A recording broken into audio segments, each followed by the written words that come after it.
we saw over the weekend was an escalation as Iran showcased that they have what appear to be hypersonic missiles that are able to strike deep within the heart of Israel and are very hard to stop. We saw multiple times these rockets, these missiles slam into the heart of Tel Aviv and other parts of Israel, causing a lot of destruction, a lot of damage, and they're very hard to stop. They're very fast. It's extremely new technology. It leads to questions of which we will get in today of how did Iran get these very advanced ballistic missiles? We're also going to talk about what Israel has done, because this was not just one strike from Israel on Friday and then letting things play out and Iran striking back. Israel has been carrying out missions, both, it seems, on the ground in Tehran with Mossad, as well as with the IDF and the Israeli Air Force. And one thing that they keep doing is taking out top leaders within the Iranian regime. And I'm now joined by Chris Mitchell, who is the CBN News bureau chief in Jerusalem. And Chris, we've had you on this broadcast for many years. And I feel like this conflict is a little different than ones we've had you on before. What's your sense on the ground of how it's playing out in Israel and what you're seeing? Will, great to be with you. I think this is much different than things that we have done in the past. I think we're looking at a historic change potentially here in the Middle East. I would say already we've seen such a change in the last 4 days since Operation Rising Lion began. Obviously, Israel has been taking some hits.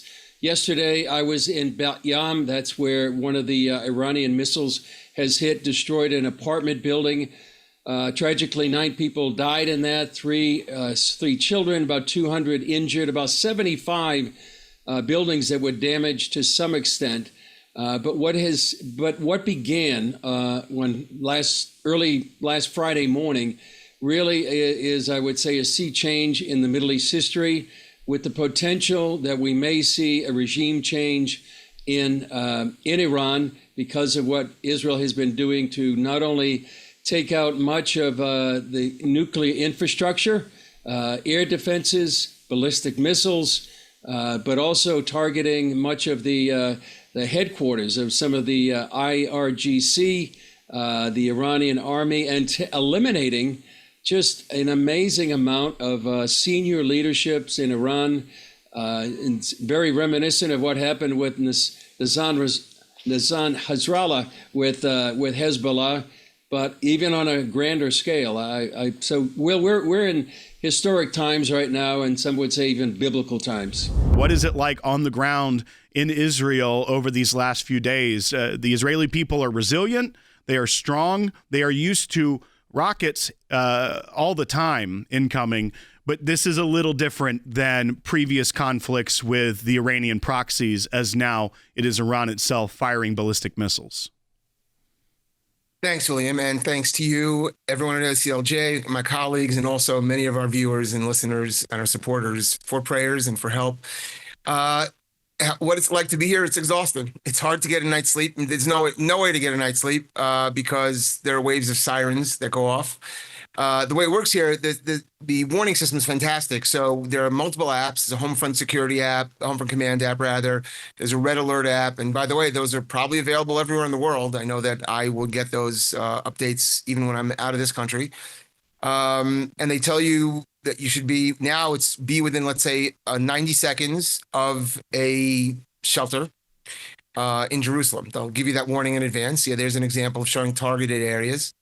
And then a major siren goes off. Now, the sirens go off in your neighborhood, and they're very calibrated. So I can be in my apartment and look out the window and see the interceptors overhead, a neighborhood or two over, and the siren will not have gone off in my neighborhood. So but nonetheless, many of these, when they do need to send us to shelters multiple times during the night.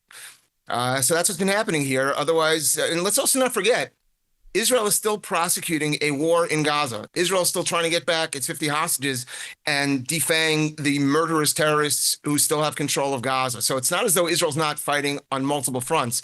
this is what's catching everyone's attention here. But you said the word resilient. I don't really know of a better word in the English language, but it certainly doesn't even become close to approach the actual resilience of the people of Israel. What are you hearing in Geneva, in Europe, as you're there, about the situation between Israel and Iran? It's been interesting, Will, because in light of what happened on October 7th and in these couple of years that have followed, we've seen the world go from condemning the actions on October 7th to very quickly condemning Israel's response to eliminate Hamas. What we are seeing now after this strike on the Islamic Republic of Iran, not only to protect the survival of the Jewish state of Israel, but also to protect the free world against a radical regime that was on the precipice of nuclear weapons. And so we've seen a lot of calls for ceasefires, the typical European response and UN response. But this is what I want to remind people today. Just behind me is the UN Human Rights Council. Remember, the United States is no longer a part of this. I want to set a stage for what it was like in there today. We were talking about the Democratic Republic of Congo, but and no one but us mentioned the entire time that the group of people being killed there happened to be Christians.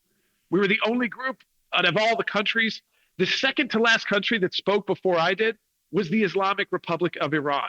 So while they're in a full-scale aerial campaign, at least not a ground war, but aerial war with the state of Israel, they are still at the United Nations, making it very clear that they're going to speak out and send their delegates and representatives into what is the most hostile body to Israel, and maybe second, the United States, inside this international body, which is why we're here. I mean, it's like why we work with the ACLJ to take these opportunities. Tomorrow is on Israel. We will be present here again, representing our position and the position of our donors and supporters. But just one seat down from me, Will, was UNRWA. And remember, the United States under the Trump administration has just decided in these last 160 odd days to stop funding these groups. And you realize the power that they have, the influence that they have, and why it's so important that we encourage our representatives. And I want to talk to Republicans directly right now and conservatives, because there is this growing rift, and Europeans believe that there is this moment, especially the anti-Israel bloc within inside Europe, that this is the moment to try and divide the pro-Israel sentiment inside the United States. It's why it's so important right now for all the supporters of Israel to make their voice loud and clear, join our petitions, stand up, call your representative, because there are unfortunately not just left-wing Democrats who we would kind of assume to be anti-Israel, but actually those within our own movement who are now preaching this anti-Israel message as if they don't have the right to defend themselves against a nuclear Iran. The world failed in preventing Iran from going nuclear. The world failed. The UN failed. The other agencies of the world, the IAEA, they failed. But they didn't stop warning Israel, Will. They kept telling Israel, this is a serious problem. The IAEA reports are very clear.